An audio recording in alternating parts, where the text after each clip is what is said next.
Quelles sont tes racines et tes fondations? Waouh, ça va loin ça. Très loin.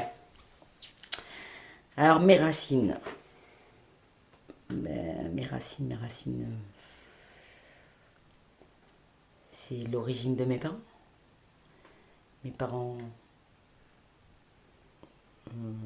sont d'origine kabyle.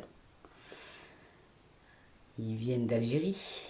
Et comme la plupart des Algériens qui sont venus en 62, je pense.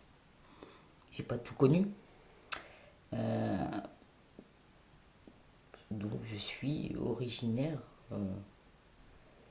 d'Afrique du Nord. Il y a une chanson qui dit mon père est né là-bas, ma mère est née là-bas. Moi je suis né ici dans la misère et les cris. Voilà. Et moi je suis né dans le Nord. Euh, donc je viens du Nord. Voilà. Et où dans le Nord? Je suis né à Roubaix. Et quand j'étais en colère après mes parents, je disais à mes parents, vous m'avez trouvé dans un colis à la redoute aux Trois Suisses. Voilà, c'est tout. Du Nord, je suis née à Roubaix, j'y ai vécu jusqu'à mes 21 ans. Et après, j'ai fait un tracé direct, nord-sud, changer d'atmosphère. Ça va, ça m'a pas déplu. Qu'est-ce que tu peux me dire de tes parents? Mes parents et moi. Mes parents et moi, on s'est jamais compris. C'est une grande histoire. Et c'est pour ça que j'ai fait le tracé direct. Voilà.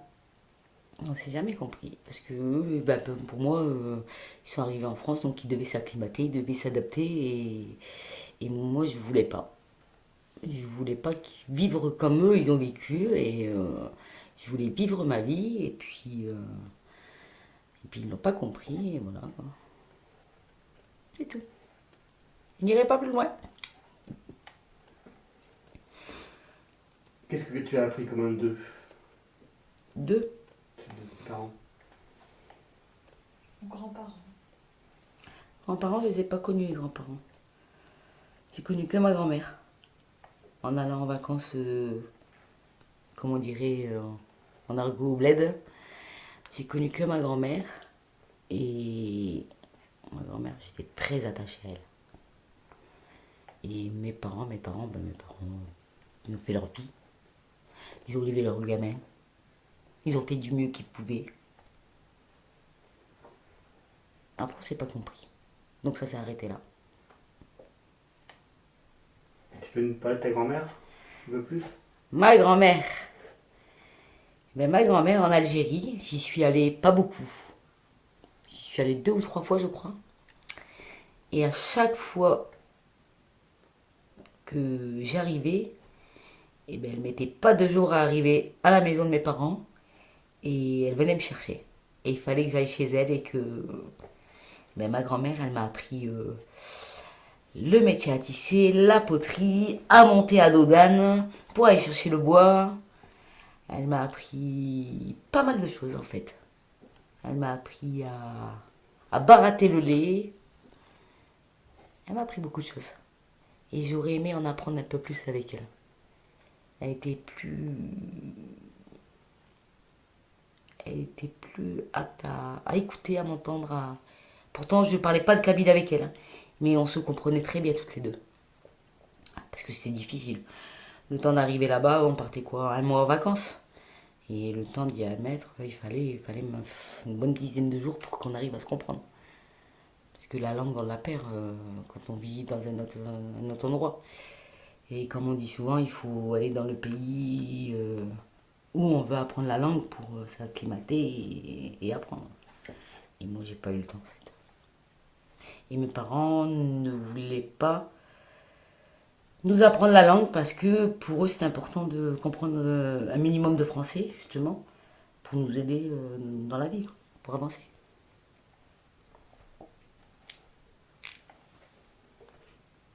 Et toi, quel enfant tu étais, petite? Sauvage. J'étais une grande sauvage. J'étais... J'allais pas en douceur en fait. Je disais tout haut et tout fort ce que mes frères et sœurs n'arrivaient pas à dire.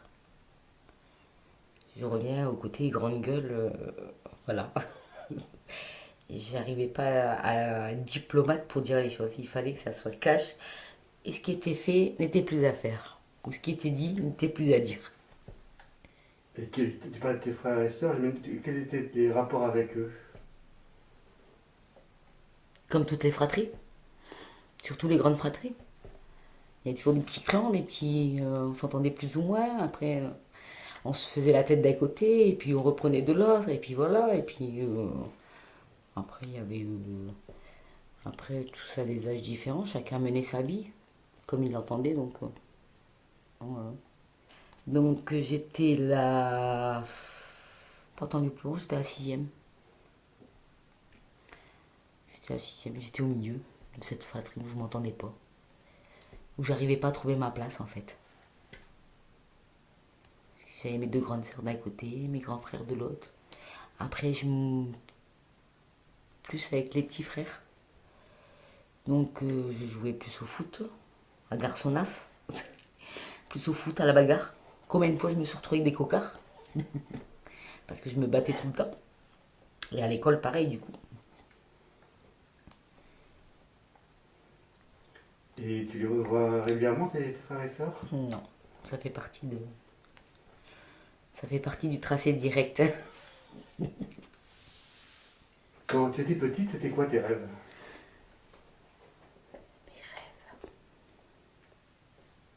Vivre pleinement ma vie. C'est beaucoup de projets où je n'ai pas encore abouti aujourd'hui, hein, je vous rassure. Hein. C'était créer une famille, c'était avoir une maison, avoir comme le rêve de tous. Hein. Et puis ça s'est pas fait. Donc bah, j'ai décidé de vivre autrement. C'est pas grave, c'est pareil. Je suis pas plus malheureuse aujourd'hui. Donc tout va bien. Et est-ce que tu peux nous raconter un souvenir de ton enfance qui t'aurait marqué? Moi, je vais raconter le plus beau. C'était la relation que j'avais avec ma grand-mère. C'était le fait que le fait qu'elle me prenait à chaque fois avec elle quand j'arrivais, le fait que elle est venue en France une fois se faire opérer. Et puis ce qui m'a touchée, c'est que quand elle a ouvert les yeux, elle m'a reconnue à moi de suite. Elle m'a appelé par mon prénom et puis ben, je suis restée avec elle et voilà. Voilà. C'est ma grand-mère parce qu'elle m'a appris beaucoup de choses. Elle m'a appris que il fallait faire énormément de choses pour pouvoir vivre, pour pouvoir même voir survivre quoi. Parce que dans les campagnes là-bas en Algérie, c'était compliqué. On n'avait pas tout à volonté, tout à proximité, donc il fallait s'adapter. Et j'ai bien aimé ce côté où on apprend, où on découvre, où j'adore ça. Et si c'était à refaire aujourd'hui, je le referais avec plaisir. Est-ce que tu étais en contact aussi avec d'autres membres de ta famille, je sais pas, oncle, tante, cousin? Oui, mes cousines et mes cousins, oui, beaucoup. Beaucoup, ouais. Beaucoup du côté de mon père, ouais. Pas trop du côté de ma mère, mais du côté de mon père, ouais. Je m'entendais très bien avec mes cousins et mes cousines. D'ailleurs, ils n'ont pas compris mon départ furtif. Hein. Ils l'ont su après par la suite. Que sur la santé, ils ne le savaient pas. Mais voilà. Non, pas mal. On est des grandes familles, en fait, des familles nombreuses, des familles avec beaucoup d'enfants.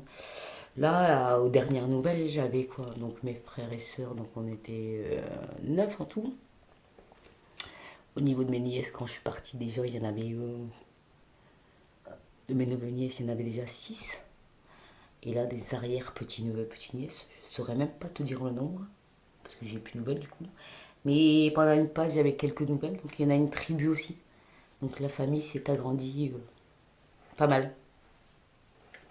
Un jour, je me sentirai bien, et puis je reprendrai contact avec tout ce petit monde. On fera une grande fiesta ensemble, on se retrouvera. Voilà. Tu me parlais de l'affection et même de l'amour que tu avais pour ta grand-mère. Oui, Elle t'avait choisi finalement. je crois. Je crois. Parce que vous étiez neuf. C'est Ouais, Dalila qu'elle voulait. ouais, c'est ça. C'est vrai en plus. C'est vrai parce que, en fait, c'est parce qu'elle savait que j'étais là pour ma mère, en fait. Comme c'était compliqué, la relation, même mon père et tout. Enfin bref. Et elle savait que j'étais là pour sa fille, elle-même. Donc, même si sa fille n'a pas su me donner d'amour ni quoi que ce soit, c'est elle qui me l'a rendu, en fait. Et ça, ça, je l'ai compris bien après, ça. Et voilà. Ouais, c'est vrai. Elle m'a choisi, tu as raison. Euh, Parce qu'elle savait tout ce que je faisais pour ma mère. Elle était là, que j'étais H24 pour ma mère, qu'elle avait une difficulté, j'étais là, qu'elle avait un problème à régler, j'étais là, voilà. Quel élève tu étais? Catastrophique. Une élève catastrophique. Pleine de conneries. Ah, j'aimais pas l'école. Ah, j'aurais pu faire Tom Sawyer, j'aurais fait Tom Sawyer. Mais alors là, j'aimais pas du tout l'école. C'était un moyen de fuir la maison quand je allais à l'école en fait. Je- plein de- À l'école, c'était.